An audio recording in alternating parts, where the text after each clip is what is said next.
Tariff war ફરી વકર્યું। ચીન અને અમેરિકા વચ્ચે વધ્યું ટેરિફ વોર।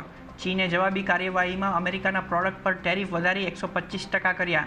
અમેરિકાએ ચીનના પ્રોડક્ટ પર લગાડ્યો હતો 145% ટેરિફ। યુએસ પેદાશ પર અતિરિક્ત ટેરિફ 12 એપ્રિલથી લાગુ। ટ્રમ્પની ટેરિફ રાહતથી માર્કેટમાં જોવા મળી શાનદાર તેજી। સેન્સેક્સ અને નિફ્ટી લગભગ 2%ની તેજી સાથે બંધ। સાથે બેંક નિફ્ટી, મિડ કેપ અને સ્મોલ કેપમાં પણ જોવા મળ્યો શાનદાર ઉછાળો। મોટા ઉતાર ચઢાવની વચ્ચે બજારમાં રોકાણકારોનો ભરોસો ઘટ્યો। માર્ચમાં ઇક્વિટી મ્યુચ્યુઅલ ફંડ ઇન્ફ્લો 11 મહિનાના નીચલા સ્તર પર। એસઆઈપી ઇન્ફ્લોમાં પણ આવ્યો ઘટાડો। લાર્જ કેપની સામે મિડ કેપ અને સ્મોલ કેપમાં પણ રોકાણ વધારે।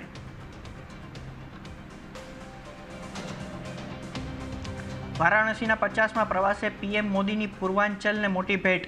3880 કરોડ રૂપિયાનું શિલાન્યાસ અને ઉદ્ઘાટન। કહ્યું, જૂની સરકારોથી વિપરીત સૌનો સાથ, સૌનો વિકાસ જ મંત્ર।